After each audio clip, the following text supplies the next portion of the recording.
Yes, people, how's it going? Welcome to my channel again. Thank you, everyone that's watching, subscribing. Means a lot. We're doing well. The numbers are good. Thank you very much. Yeah, it's Sunday, day after the game. Burnley v Manchester City. Manchester City 2, Burnley 0. So I'm just going to give you my thoughts on the game. Great performance for City again. You know what I mean? We can't always keep steamrolling these teams 5-0s, 4-0s. I know people expected that, but in the real world, Burnley's a Premier League team. They've been walloped off us a few times, so they came with a plan to frustrate. But obviously, we got the job done. You know what I mean? Going into the game, when the lineup was announced, there was a few changes.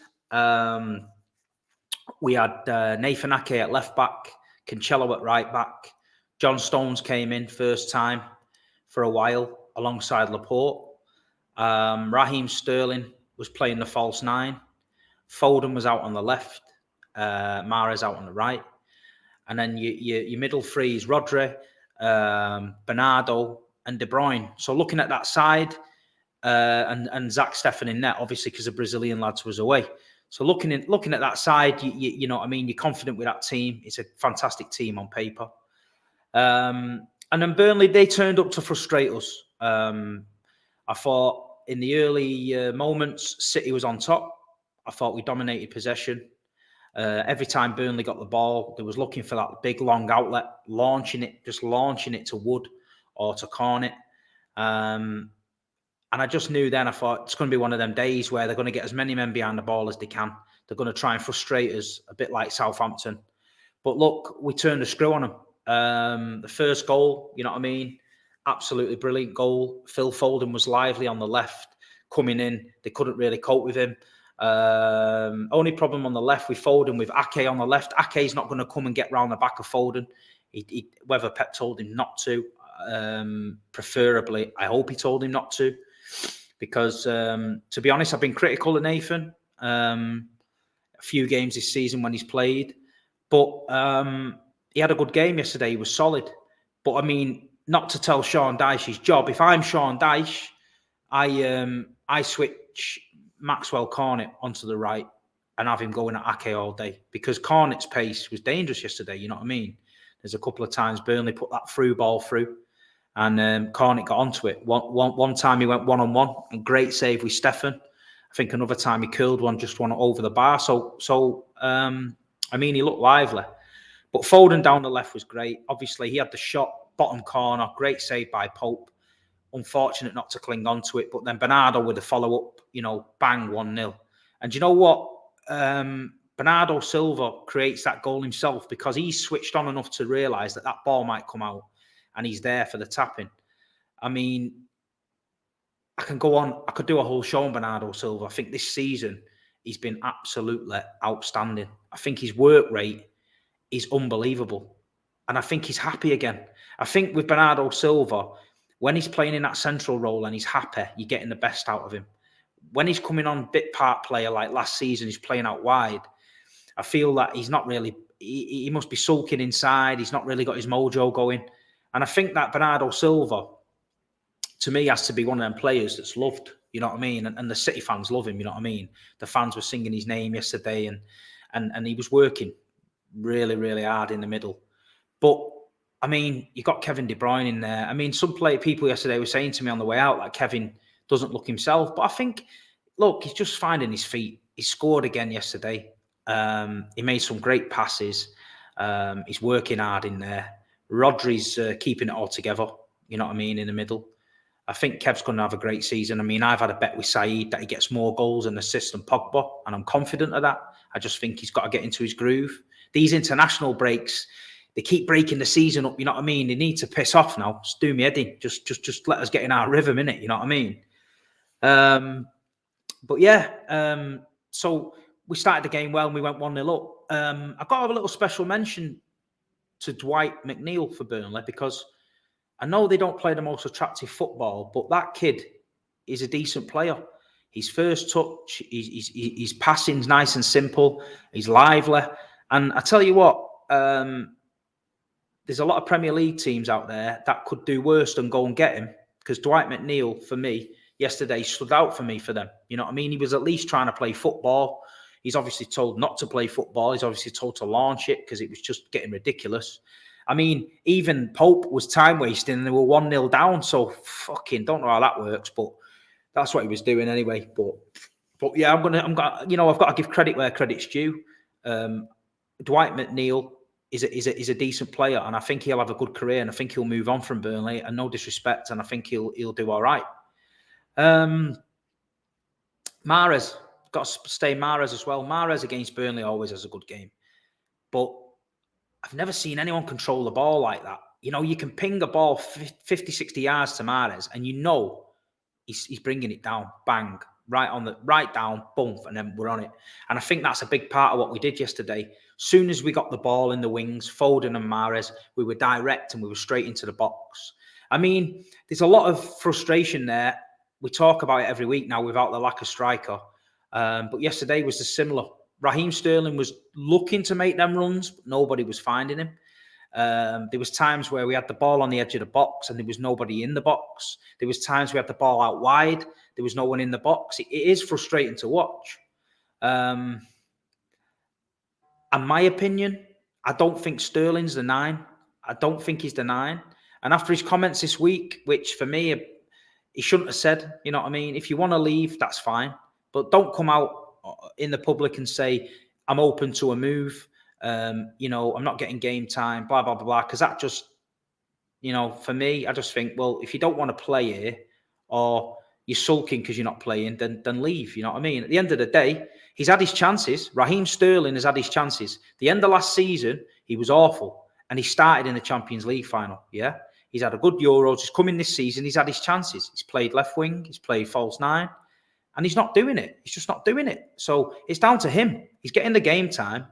You're in a top squad. You're in a top team. And if you're not up for it, somebody on that bench is taking your place. End of story. So instead of giving interviews to newspapers and saying how unhappy you are and, you're open to a move abroad, that's great.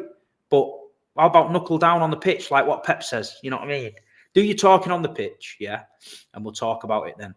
But at the minute, he's not doing it on the pitch. He's doing a lot off the pitch, but he's not doing a lot on the pitch. And that's not me, a Raheem Sterling hater.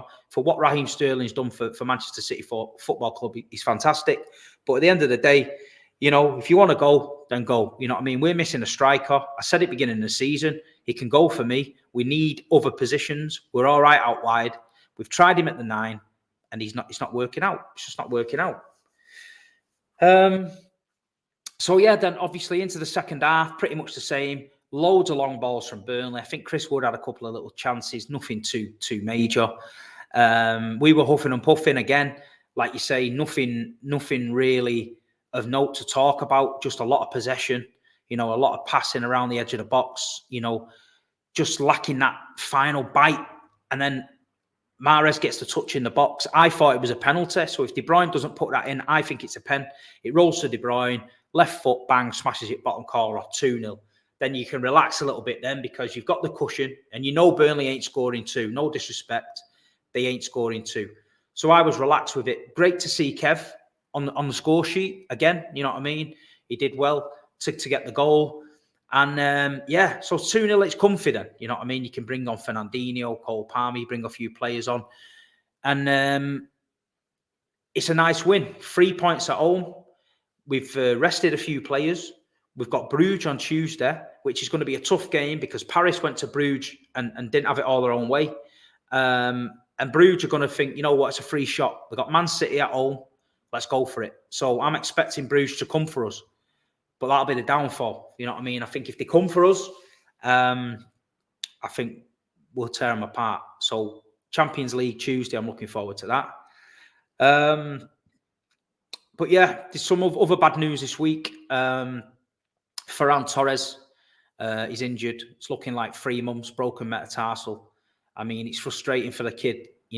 He's had an opportunity this season maybe to cement that number 9 as his own. He's gone and played in the for Spain in the Nations League, scored 2 goals, looking really sharp. Then bang, this happens.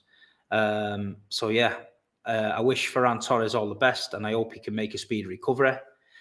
Another mention to Cole Palmer. Yesterday he's on the bench, comes off the bench for City, and then last night for the under-23s, I think he scored a hat-trick. So he's took all his gear off, got changed, gone to the under-23, scored a hat-trick. I mean, for me, Cole Palmer's a great talent, and I just like the way he plays football. You know, he's not the most appealing on the eye. He looks a little bit lazy sometimes, but he's not. As soon as he gets the ball, he's switched on. Do you know what I mean? I said it before and people laughed. He reminded me of like a little bit of a Matt Letizia type player, where he just sort of strolls around and you think he's not doing much, but then all of a sudden he creates something. And I'm glad he's in and around the first team, and I'm glad Pep is giving these kids a chance. You know what I mean? It's good to see. So yeah, Burnley game, you know what I mean? It is what it is. I mean, looking by the match preview I did, not many people are getting excited about Burnley. But we got the job done. We're on the coattails of the top two. The other pile of shit across the road got beat again. So all that Viva Ronaldo bollocks they were coming out with, yeah, good luck to him with that. You know what I mean? So, you know, we don't forget. We know how excited and gassed he was, and apparently we were really wounded that we didn't get Ronaldo and City's in the mud and all that. Yeah, I heard all that shit. But who's in the mud now, innit? You know what I mean? But listen, karma comes to those who deserve it. Remember that. So yeah, we got Bruges on Tuesday. We got all the big guns back. Edison and that'll be back. So I'm expecting a good game there. I'm going to do a match preview to Bruges. I'll do on Tuesday daytime. We got the Big Six show this week. It's on Tuesday at 4 p.m. This is what I'm being told. I don't know why it's being changed a lot, but it is. So it's Tuesday, 4 p.m. on Turkish LDN channel. There's a new show tonight on Grizz Khan's channel on YouTube. If you're not following Grizz, get following him. It's called The Firm.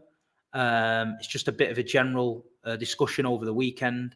There's me, Saeed, Grizz, and Lee Gunner. It's going to be a great little show, I think, if Saeed turns up. Because last time we heard of Saeed, he's in Marvin's room with a balaclava on in the corner, singing Ole out the wheel. So, you know what I mean? It's serious for them boys at the minute. He's not doing too well. So go and check on Saeed if you can.